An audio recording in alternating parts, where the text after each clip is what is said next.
एक बार की बात है, एक बार जो है एक बनिया होता है, वो उल्कामुख राजा की नगरी में जाता है, जहाँ पे उल्कामुख राजा ने बहुत बड़ा आयोजन कर रखा होता है। तो फिर वो उल्कामुख राजा जो है भगवान नारायण का परम भक्त होता है, और इसलिए वो सत्यनारायण व्रत कथा आरती पूजन का आयोजन कर रहा होता है। तो बनिया पूछता है, हे राजन, तुम ये सब क्या कर रहे हो? तो वो बताता है, मैं सत्यनारायण कथा आरती पूजन करवा रहा हूँ, क्योंकि इस व्रत मात्र करने से ही पूरा जीवन इंसान का सफल हो जाता है। तो बनिया पूछता है, क्या संतान भी मिल जाती है? तो राजन कहता है, हाँ, संतान, सुख, धन, स्वस्थ शरीर, लंबी आयु, यस, सब कुछ मिलता है भगवान श्री हरि विष्णु की कृपा से। तो फिर वो बनिया जो है कहता है, चलो ठीक है, मैं भी व्रत करूँगा, और मन में संकल्प करता है। उसके संकल्प मात्र से ही उसकी पत्नी लीलावती जो है, जो कि गर्भवती हो ही नहीं रही थी, वो गर्भवती हो गई, और उसने एक पुत्री को जन्म दिया, कलावती। फिर भी जो बनिया था वो भूल गया, उसने व्रत नहीं करा सत्यनारायण का। तो फिर अब जब पुत्री बड़ी हुई तो उसने एक बहुत अच्छे लड़के से उसका विवाह कर दिया, फिर भी वो व्रत करना भूल गया। यहाँ तक आने पे भगवान श्री हरि विष्णु उससे नाराज हो गए।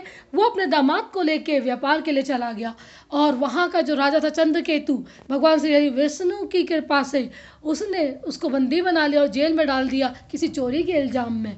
तो वहाँ पे बनिए को याद आया कि अरे, मैंने तो सत्यनारायण व्रत कथा आरती पूजन किया ही नहीं।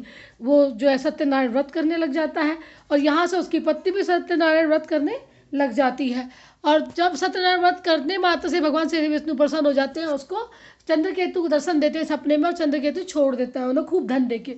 अब धन देके वो जो है नदी के किनारे आ जाते हैं, नाव में बैठ जाते हैं धन लेके कि हम जाएंगे अपने नगर को वापस, हमारा बिजनेस तो हो ही गया अब। तो फिर जो है वहाँ पे भगवान श्री हरि विष्णु दंडी के रूप में खड़े हैं और उनकी परीक्षा लेते हैं। कहते हैं, हे मित्र, तुम्हारी नाव में क्या है? वो कहते हैं, कुछ नहीं, बेल पत्र हैं। तो भगवान श्री हरि विष्णु कहते हैं, अच्छा, मेरे से छल करते हो?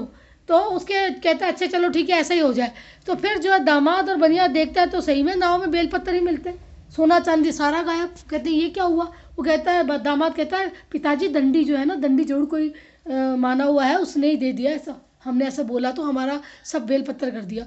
तो बनिया माफ़ी मांगता है दंडी से। दंडी फिर भगवान विष्णु के रूप में दर्शन देके उसको बताते हैं, वो माफ़ी मांगता है और धन सब वापस आ जाता है, दोनों अपने नगर को पहुंच जाते हैं। यहाँ से कलावती और लीलावती सत्यनारायण व्रत कथा आरती का आयोजन करवा देते हैं। प्रसाद लेने की बारी आती है तो उन्हें पता चलता है कि अरे, मेरा तो बेटा आ गया, मेरे तो दामाद आ गया, मेरे तो पति आ गया, मेरे तो पिता आ गए। तो बेटी कलावती सब कुछ छोड़ के पति को देखने के लिए चली जाती है, और प्रसाद का अपमान करने के चक्कर में उसके पति की मृत्यु हो जाती है। तो फिर जो है ना वो रोने लग जाती है। तो आकाशवाणी होती है, पुत्री, तुमने सत्यनारायण व्रत के प्रसाद का अपमान किया है, इसलिए तुम्हें ये सब भोगना पड़ा। तो वो माफ़ी मांगती है और जो है घर जाती है, प्रसाद ग्रहण करती है, वहाँ पति जीवित हो जाता है।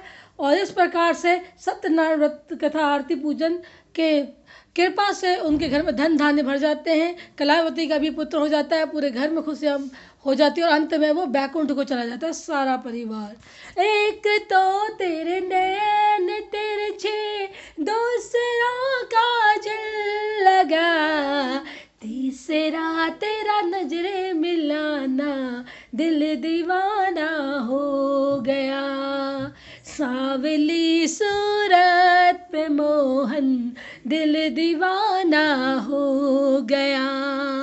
एक तो तेरे हाथ कोमल, दूसरा मेहंदी लगी, तीसरा तेरा बंसी बजाना, दिल दीवाना हो गया।